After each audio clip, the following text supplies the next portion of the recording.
Story time being loud. Hey, you know.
Mubarinonga no kugendera kimwe okureba Kigezi television akasheshi akirizoba kandi ndi kugambira turi ahari Rubanda district headquarters akandi electoral commission ningashiye kibina cyo by'ubururu ningashiye kitogore cyo by'ubururu hanuya umuhangare wa Uganda bari bata kicking off exercise yo kwanditsa abantu batari bamwe na bamwe kandi abandi bagendera kimwe no kwesimba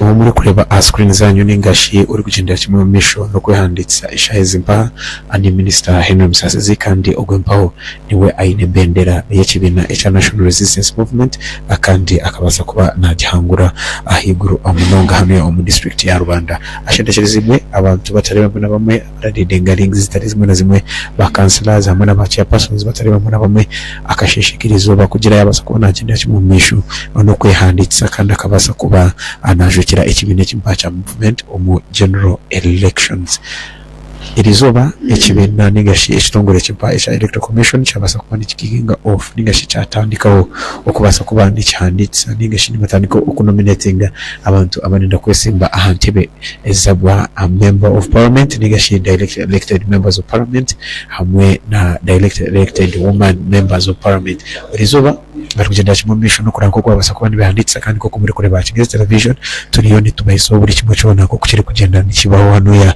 ahari Rubanda district irizoba twatunga kumanyisibwa ngo abemezi batari babona bamwe baragenda kimwe misho no kureba ko babasa kuba nibihanditsa kandi babase kuba bagendera kimwe misho no kubasa okuba afule nominated ko ningashi bikirizibwe okugenda okwesimba mu general elections kandi kuko nakugambira ogwe muri kureba ariyo nayo handitse hati ya ningashi uri mu mishaho muri kureba screen zanyu ani Minister Henry Musasizi kandi juka niwe umujeke gwa parliament ningashi ari kujekera Rubanda County East umushenjero ari kuru area Uganda kandi kuko nanakumurikireho niwe yabase kuba nakwatira kimwe ekibina ya National Resistance Movement narishi NRM yabasa kuba nagendera kimwe no kukikwatira bendera akandi hatiya turumurebera kimwe hano ya yahija kubasa kuba nayihanditsa kandi nateka n'impapuro ze kugira abase kuba nashaba ekindi kisanja ningashi kubasa kuba nagenda kujekera abantu ba Rubanda County East umwishenjero ningashi umukaruru akutugisha kutera next year ningashi umwaka wa 2026 ebiro 15 ko kutwarebire ekitongore echa electoral commission kiri kugenda kimwe misho no kubasa kuba anikirangirira ngu babase kuba bashiftinga ningashi baya tentative program eyebiro 12 babasa kuba bagenda kimwe no kuteka ahabiro 15 kugira babase kuba bahanditsa abantu abampa batari abamwe anabamwe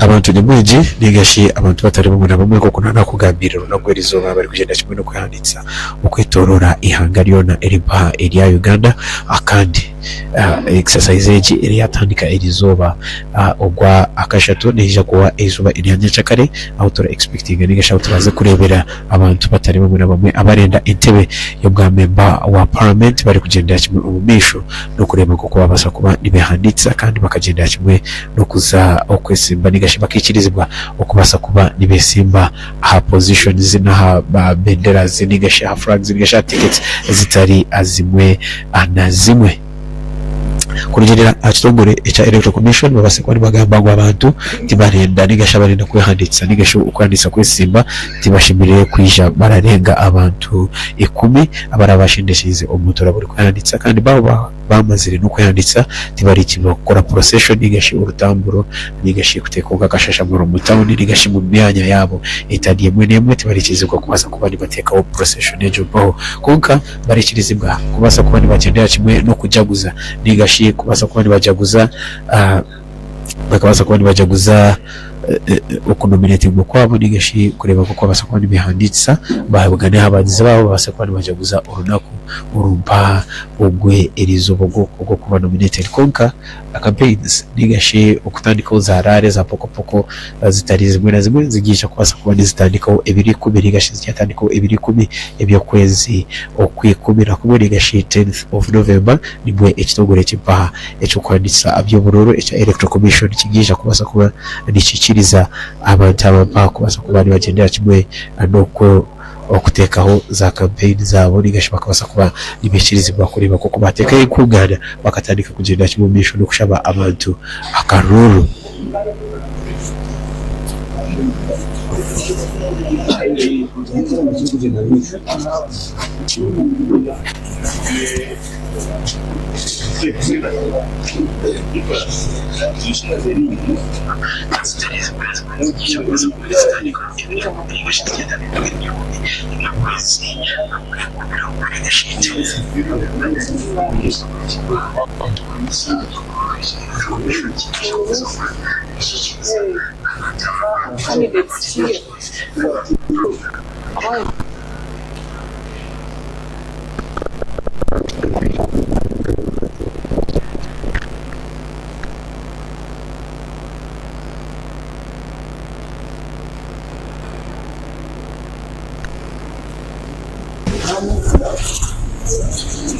Nobari munonga no kugendera kimwe okureba Kigezi television akasheshekera izuba kandi kuko nabagambira turi ku streaming live okurugira kimwe ahari Rubanda district headquarters kandi abo turi kugendera kimwe no kureba ekitongore echo kuhanditsa ningashi echo icyo cy'ubururu hamwe umihanga ya Uganda echa electoral commission kiriyo nikigenda mwisho no kureba ko kucyabasa ko cyanditsa abakanditsi batari bamwe na bamwe okurugira kimwe umucyanga ekimpa kuko nabagambire kuko muri kureba screen zanyu ningashi abasimuganya hero ko baho muri kureba ariyo nagenda mwisho no kwihaditsa ni Minister wa Vincent Honorable Henry Musasizi akandi ugumba ko nana kumurikireho niwe member wa parliament nigashini bari kujekera abantu ba Rubanda County East omushenjero ari kuru area Uganda onoguri zoba yabasa kuba na leta kimwe empapuro zeye kubasa kuba bazi verifyinga basa kuba bazishujuma bakazera bamu kandi akabasa kuba nagenda kimwe no kuza okushuba okwesimba Honorable Henry Musasizi ugumba kuko nabagambire hanyuma wapo niwe aine bendera y'ekibina echa National Resistance Movement nigashi niwe yabasa kuba nahangura akaruru akutwatire umukwamishanju kandi akabasa kuba nahangurira higuru yabasa kuba nakwatira kimwe bendera y'ekibina echa National Resistance Movement kandi ahatiya ahundi kugambira yaje kubasa kuba naba nominated nigashi kwihanditsa bakabasa kuba bamwikiriza no kushuba okwesimbo kandi akagendera kimwe no kujokera abantu ba Rubanda County East omushenjero ari kuru area Uganda.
no kugenda kimwe okureba Kigezi television kandi nko muri kureba aho turi muri Rubanda district nitugenda kimwe no kubasa kuba tureba Minister Henry Musasizi ariyo naza kuba nominated n'ingashini bamwanditsa kurungi akabasa kuba na genda kimwe no kushuba akwikirizwa akwesiwe.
Abandi kugambira ibyo muri kureba screen zanyu ningashyamo simu bwanyu na television zanyu hero kwambaho andi Minister w'Ebisente Honorable Henry Musasizi kandi ariwe ari kujekera abantu ba Rwanda County East Omishenjero rikuru area Uganda onagurizoba yabasa kubana leta kimwe impapuro zeye hano ya hari Electoral Commission ya Rwanda District kugira yabasa kuba anaba nominated kandi niyo process iyi muri kugenda kimwe no kureba misho akandi eshayona kugira hatiya kugenda kimwe misho no kubasa kuba no nominating kugira abase kuba nagenda kimwe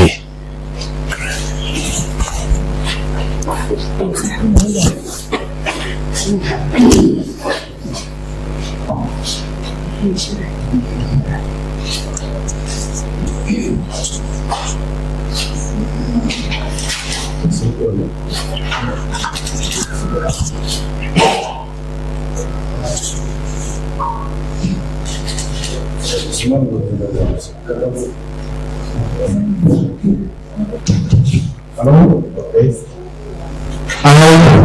The very limited building candidate for Rwanda Electoral District pursuant to the Parliamentary Act Part 177 declare Mr. Henry Aringanyira duly nominated as a candidate to contest for election as a member of Parliament for Rwanda County East constituency in Rwanda District. Over to you.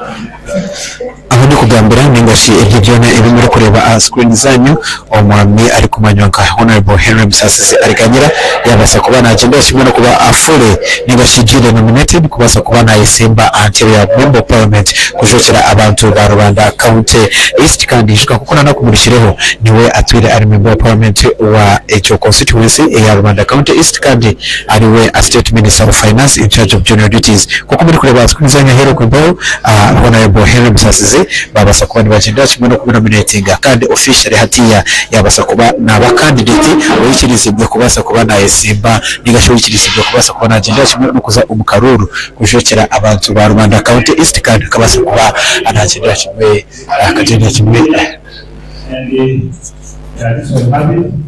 That's good. We are going to have the harmonization of campaigns on Monday, 27. You can send a chief agent or you can yourself to be at our chief hall here 10 a.m. So we are done with his nomination and I wish you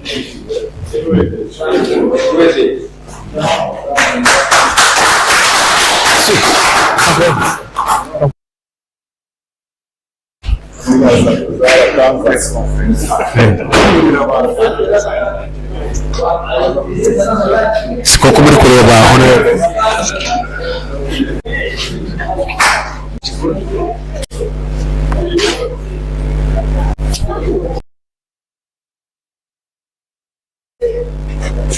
utajinake karege kawayo wala yawa yo jireke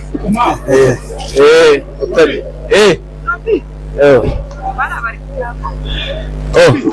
aja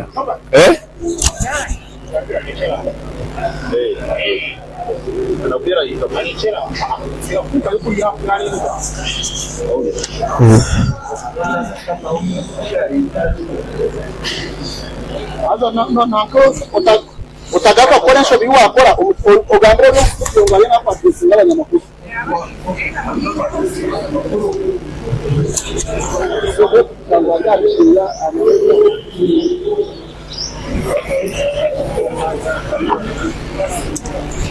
aho uri kugambira honorable minister Hene Musasizi yabasa kuba na agenda kimwe no kumara okwehanditsa eshaha ejimpaha kandi aho ndi kugambira ariyo naza kugenda kimwe no kubasa kuba na addressing abanyamakuru ubwo muri kureba ariyo na mushekinga negashina mukwata mu ngaro no mwami ari kumanyoka Bruce barabakabasa ijukobwo bawo niwe ayine bendera yekibe na National Resistance Movement ahabwa rubanda account west nawo nakugora izo yabasa kuba na ijira kimwe hano ya kubasa kuba na agenda kimwe no kureba kuko yabasa kuba nawe na leta mpapurozeye akagenda kimwe misho no kwehanditsa akagenda kimwe nawe okwishirizibwa kureba kuko yabasa kuba najukira abantu ba rubanda account west omushenjori kuri area Uganda ningashe no kugenda kimwe ukura kuko yabasa kuba nibayahayanira position ejompaho honorable Hene Musasizi abantu muri kureba bari kugenda kimwe kubasa kuba bamukurisa nitureba abakasarazi batari bamwe na bamwe nitureba speaker wa rubanda district local government nawe yabasa kuba najira kimwe hano ya kukurisa minister Hene Musasizi n'abantu batari bamwe na bamwe babasha kuba nibujira kimwe no kureba kuko babasha kuba anibakurisa minister ogwe nimeya wa Rwanda Town Council umwami ari kumanyoka Norman akandi nawe ari kukurasa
hakibiina kya movement nabwo ekyo ebi turaraganisa ebihango ebingi n'ebyekibiina kya movement kiraganisize omu manifesto ey'ifuraga beera wiitu ha rurengo rw'ihanga oyesimbira bwa president Yoweri Museveni eyitwa Yanjwire Munyonyi mbwenu niwe nk'omukiiki nka memba wa parliament ku ndabe narabiremu turi kuraganisa ngo turazakuza mu parliament no mu government twase President Yoweri Museveni okugira ngo manifesto y'ekibina yatebwa mu nkora mbere mu manifesto ebikule birimu ebi turaganisize okukolera abanyayuganda n'abantu ba rubanda niki ekyokubanza ekitarabasa kureka n'ekintu ekyobusinge NRM emazire hihe emyaka 40 mu bwebembezi kandi omujeji emyaka tubasize kutunga obusinge omu bicweka byona bya Uganda nawe ubwo businge bwine okugumaho kwabwe turetaga okureba ngo ebitongole byitu byo kwerinda abamahe abapolisi n'abandi twareba ngo batunga esente ziramara kugira ngo babasa kuguma batireho obusinge na n'obutebekana mu ihango nabwo eco nka MP kundabe ndarabiremu ndaza kuhagira President Museveni kugira ngo ekintu cy'obusinge cyabasa kugumaho omwihango ekindi omujeji tamu NRM amana mingi turi kugata kugwanisa obworo hati ngo mujeji district ya Rubanda tuyine abantu ebicweka 38 harigana abarakolera okujya konka abari mu subsistence economy ngene mu myaka 5 yo misho okurabira mu PDM n'ezindi wealth programs tuyine kureba ngo twakora munonga rurengo guyanga tugyarasha tunishatu tuyine kureba ngo twazicendereza kimwe munonga na rurengo gwa Rubanda 10% ya 8 ya 38 nayo tuyine kureba ngo twagicendereza kimwe munonga abantu bitu batanikire kuza mu PDM konga tuyine kongera amani tongere kubarambura oku barabasa gukora bakabasa kutandika gukora ebyo ebiraruga sente ekindi omujeji district ya Rubanda ni district y'Ensozi mwene Ensozi tuletaga entambura turaza kureba ngo twatama amani tubaze gukora mu nkuto nyingi konga nkuto zitwinemu ziretaga kurebererwa tureta mu rujungu kuba maintain kandi turetaga no kwigura mesasa kandi harimo n'inkuto za tourism eziretaga chorus mwene turaza kureba ngo nkoko manifesto yitu eragamba ngo turaza kuta esente mu byenkuto ndaza kureba ngo nagezaho munonga nakwatanisa na president n'abandi bacici turebe ngo budget y'enkuto yabasa kongerwa sente rero abantu bitu kuno babase kubona esente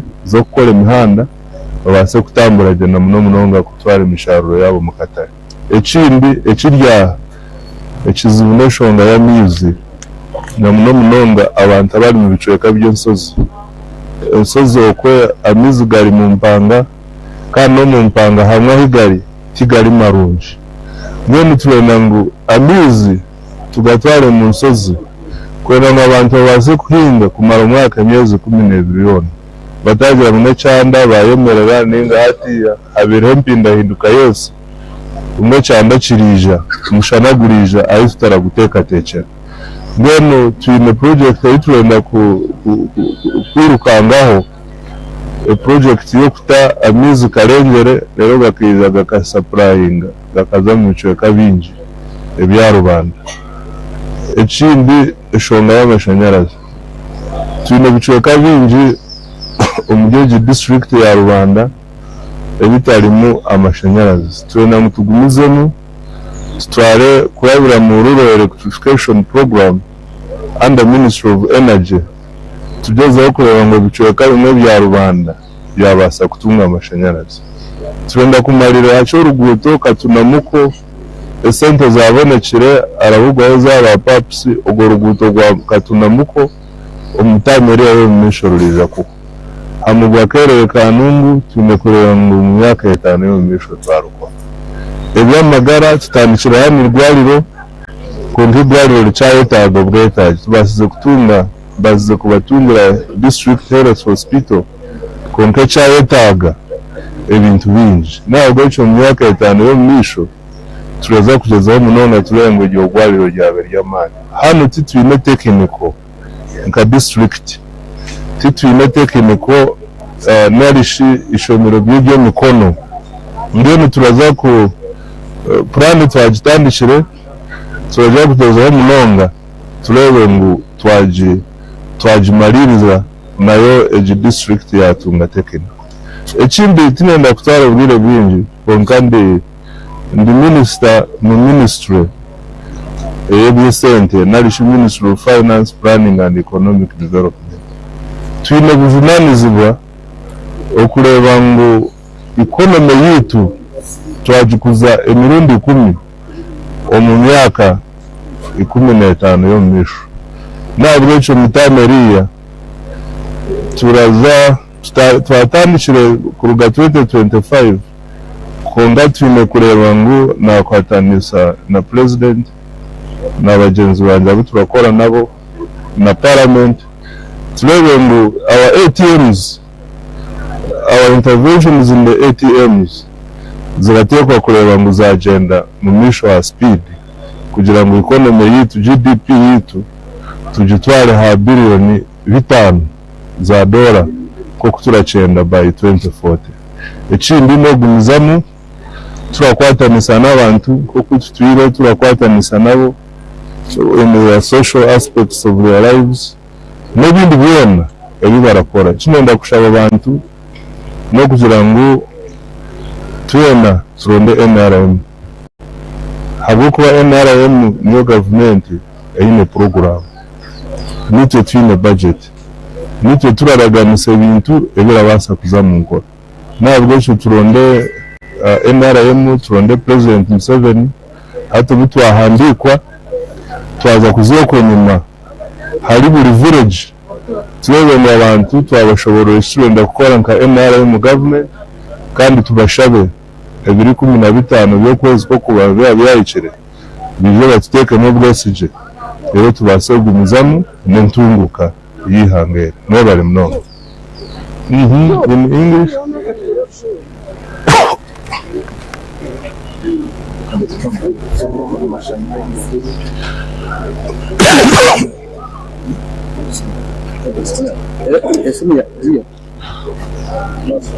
so you ask a question. Honorable, if just been nominated for yet another time, how do you feel and what should the people of Rwanda East Constituency expect from you this time round? First of all, I want to thank the people of Rwanda East and the NRM party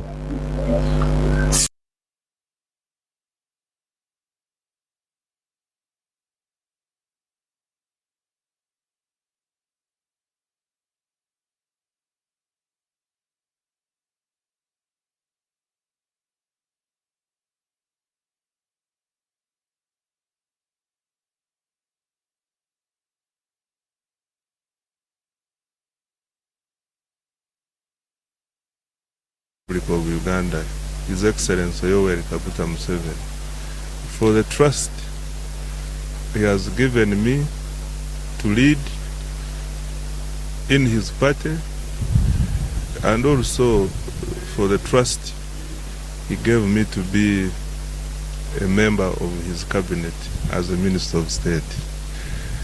Now, coming to my nomination, I want to thank all the people, especially the NRM fraternity, who gave me a vote in the primary to carry their flag as MP, and also all the people who have approved our nomination, especially the nominators. What is the task ahead of us?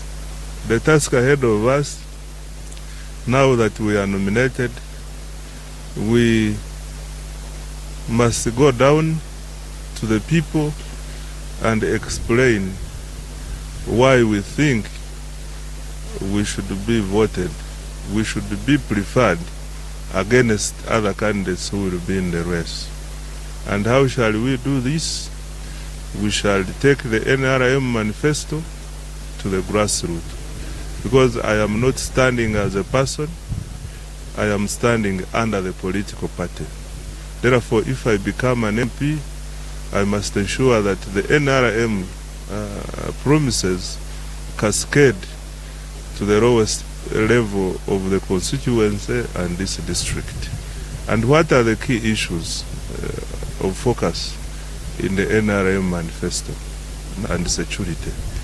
We must make sure that as parliamentarians we support the president in his goal to see Uganda secure in the foreseeable future. And to achieve this, we must invest in defense and security.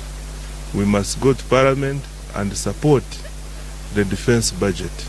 If there is any need to increase, we must ensure that the budget for defense is protected and is supported at all levels of government. Number two, construction and maintenance of the existing road network. We want to ensure that the roads are motorable. There are those critical ones, especially those which connect us to the borders in the region, and those which connect us to major markets internally, and those going to the highly economical areas, especially tourism and the oil roads. So these ones, we will support the proposals, tarmac them.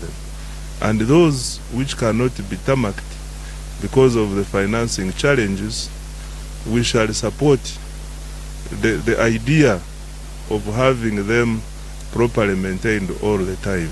And also the planning. For instance, this coverage sorrow.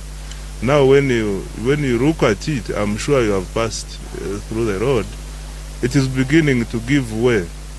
So the best planning should be now, not to wait until when it is completely bad. We must begin looking for money now, so that next financial year also we begin maintaining the road before it goes away completely. So these efforts in the road infrastructure are going to be supported by me particularly when I go back to the next parliament. The next issue is on the water, especially the water for irrigation. Uganda is a country which is predominantly agriculture based. The major source of income, the major economic activity in Uganda and throughout the year, the president has already guided that we must ensure that we invest in irrigation. And to achieve this, we need the financing. I will ensure that when I am an MP, we support all efforts of having the money and the budget for irrigation provided and enhanced. Another area is electricity. We want electricity for mainly industry, because our industrialization effort must be supported. Because manufacturing does not only provide jobs, but it also helps us in import substitution. We want to add value to our products so that we are able to export them. What the manufacturers have been complaining about, and what we think as NRM party we should do, is to reduce the cost of electricity to at least 5 cents for industry, the electricity for industry. So we must support this effort, And also our people, like here in Rwanda, we have many areas which are not connected by rural electrification. We will ensure that in the new term we extend, we shall try to extend power some of the areas here which are not yet connected. Another issue I forgot to talk about on transport is the railway. The railway, we want to reduce the traffic on our highways. How do we achieve this? If we do a railway from Maraba, Kampala, there's also another one from Naivasha to Maraba, standard gauge. If we achieve this, it means the containers will be now coming from Mombasa to Kampala by train. So this is an effort which we shall support.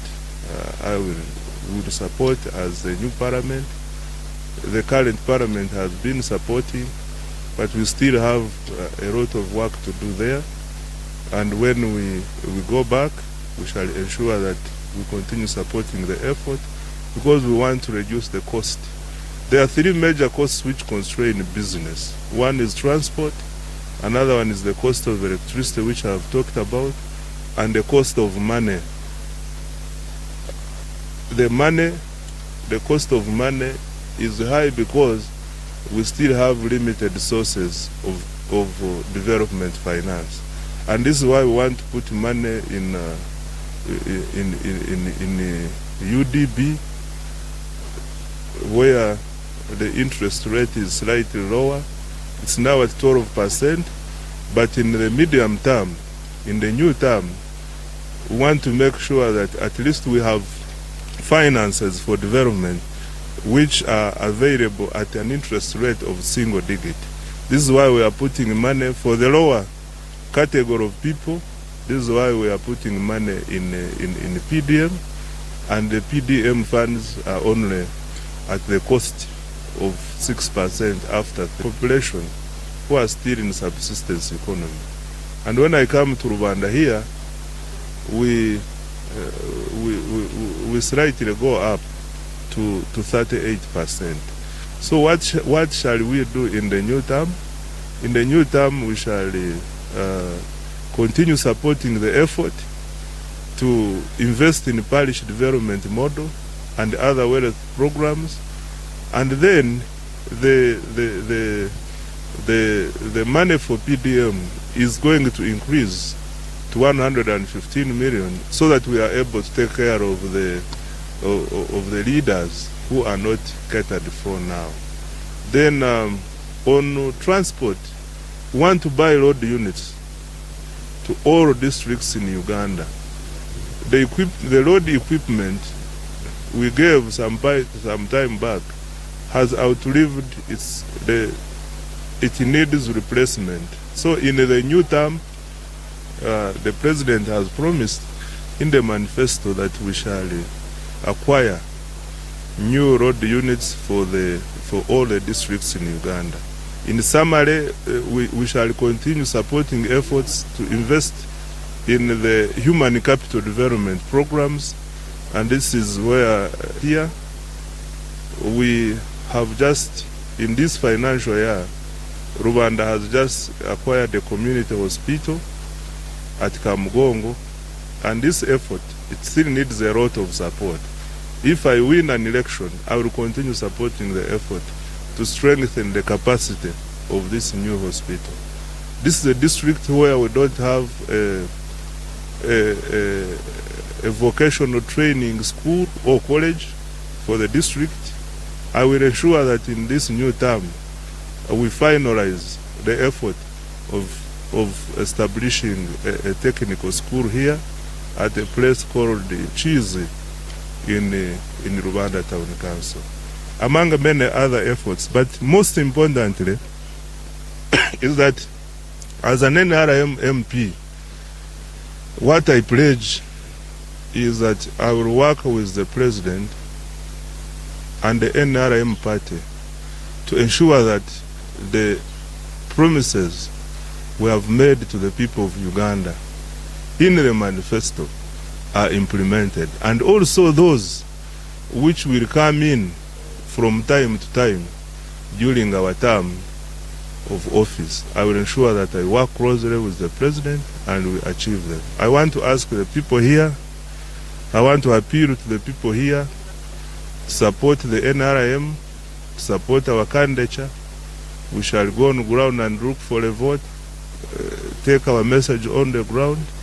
I hope the people will understand our message.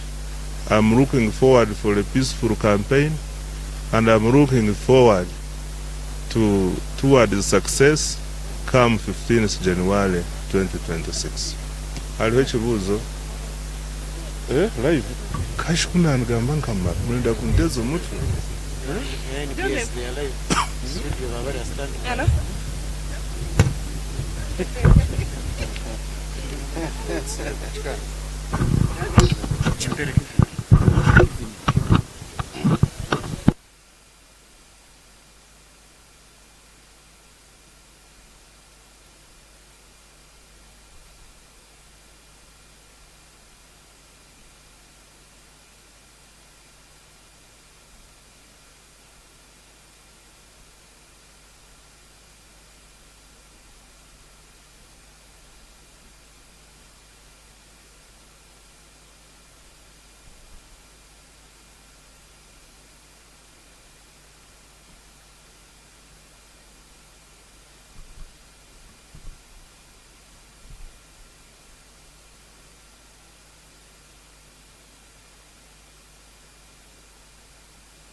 This is there. It's a very exciting thing. So you need to Exciting news. You need to apologize. Nyimbo zote watu kama mwana.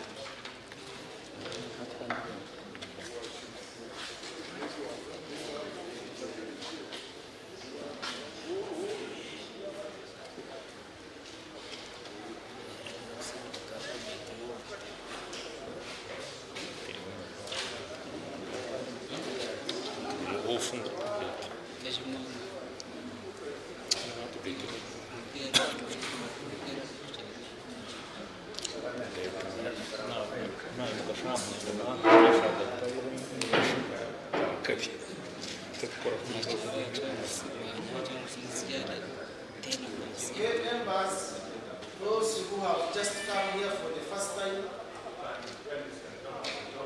on this important exercise of nomination,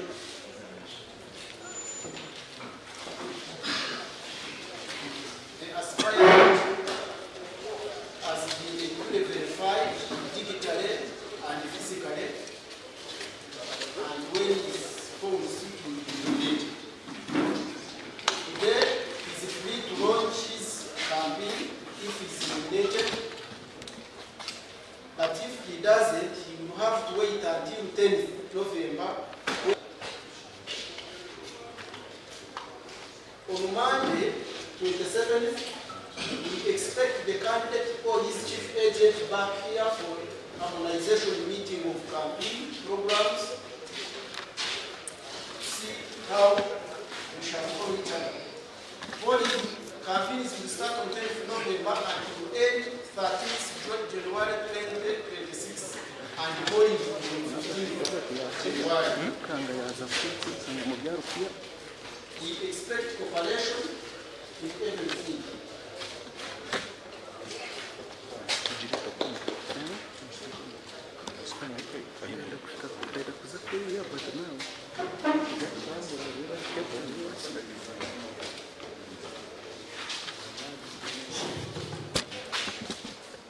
Rwanda Electoral District, pursuant to the Parliamentary Election Act, have 177 declare Kabasa Baraba Bruce duly nominated as a candidate contest for election as a member of Parliament for Rwanda County West constituency in Rwanda District. Congratulations.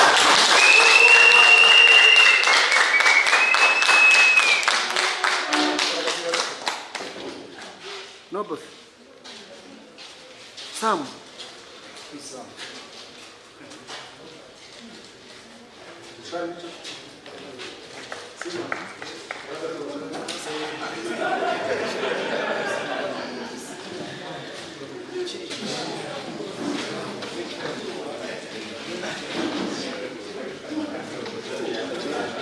Boss. Seaman.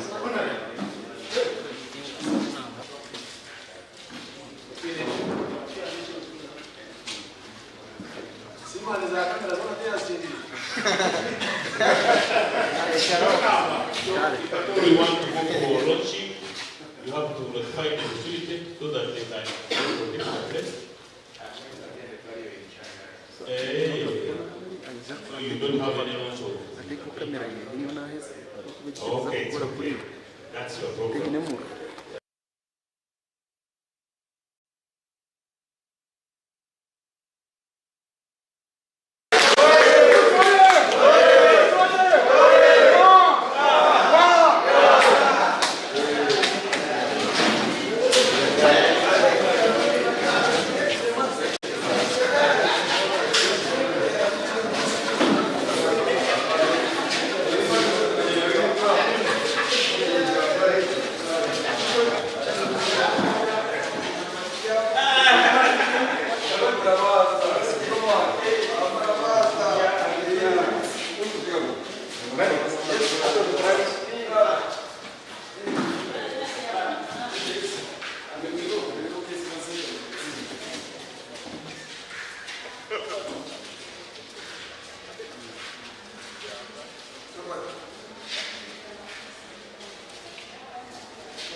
kamera yacu yara kandi niyo yambye kuma HDMI yondi ya 1% ni kutera kuno bati ya yego kweli na yego kweli njoka bana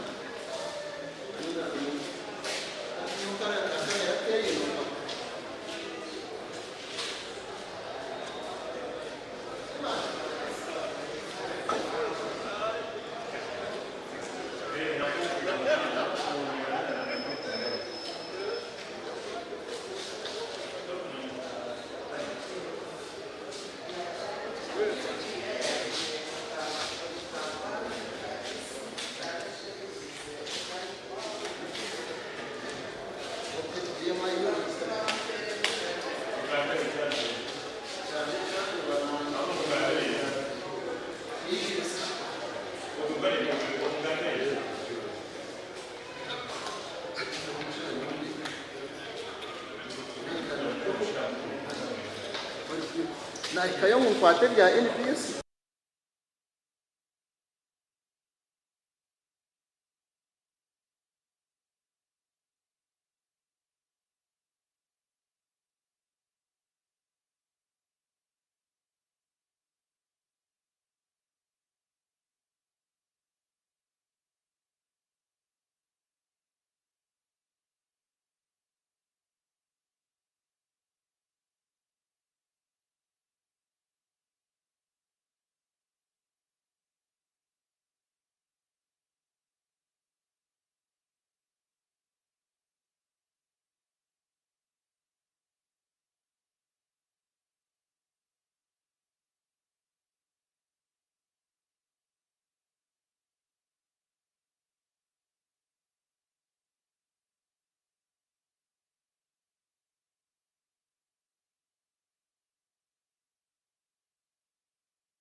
Reba ngugu. Bama.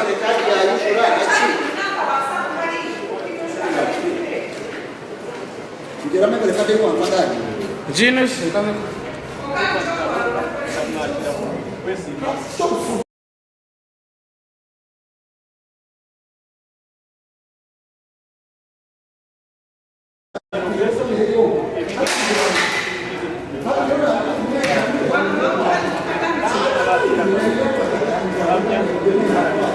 Chona menyona Azara.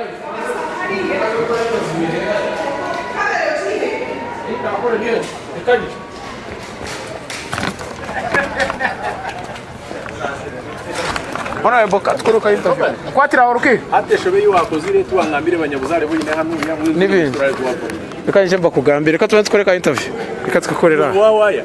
Inyonje wawaya. Nami you come. Stand behind me. This side. You can also stand here. No, you extend a bit close. Just but this side will be better. So Honorable, we have seen you today. What had you came to do? How was the process, and what did you assure the people of Rwanda County Thank West? you very much, Norbert, and thank you to Kigezi TV. My name is Bruce Baravakabasa. I am here for nomination. I have just been nominated as a member of Parliament for Rwanda County West, representing the National Resistance Movement. I feel excited, I feel proud that this process has been completed, and the people of Rwanda will now have a choice in me to confirm what they decided in the primaries of the movement by electing me, selecting me, and sending me to Parliament to legislate for the country and serve the people of Rwanda. What do you assure them, and maybe if you're elected as a member of Parliament? My assurance to the people is that I am a man of delivery. I will deal with service delivery. I am primarily interested in primary health care of the people to ensure that there is good sanitation, there are services to do with the medical facilities, there are services to do with VHT services, improved and supported. I want to support them with primary education, especially with the school feeding program in the UPE schools of Rwanda County West. I want to deal with poverty by supporting or supplementing the efforts of the government under PDM and others by improving the earnings and incomes of the people. And so I am a man of services. I have tried the services. The people have tested me. They have trusted me. And I'm confident they will send me to Parliament. On the issue of poor infrastructure in the constituents and Rwanda district at whole, once elected, how do you tell the people, how do you wish to tackle such a challenge? The challenge of? The challenge of poor infrastructure, especially the roads. Well, I have been engaging the people. When I talk about social services, I mean road infrastructure as well. I have two measures. I will definitely appeal to the central government and the district local government to ensure that we have machinery to support the people wherever they need roads. But I also want to use the people by engaging them and encouraging them to work in community form and open the road path wherever they are, maintain the road path wherever they are, maintain the walkways, the roads to the schools, the churches, and all the others. So my approach is twofold. The first approach is to use the machinery, the government structure, the local government structure. The second approach is to engage the people as a community to tackle this problem of infrastructure by supplementing government services and ensuring that we have good infrastructure, which we have actually started. We have constructed the road to Musharara, we have worked on a road in Kagunga up to the shores of Lake Munyonyi, and we are doing several others, and the people are aware, and that's partly why they trusted me and trusted my effort to be a member of Parliament. Maybe finally, Honorable, what is that advantage will the people gain once they vote NRM in their area? I have told the people of Rwanda before, and the member of Parliament who is in office today, the Honorable Kamuntu, who I defeated in primaries, assured the people that the reason why he was standing to be a member of Parliament representing the National Resistance Movement is that in the past 5 years, he did not reach where the services were being discussed. He did not reach where the national cake was being shared by the country. And so by being an NRM candidate with cross contacts within the party and aware of the workings of the party, loyal and supportive of the party, I expect that I will negotiate within the framework of the party and the people will get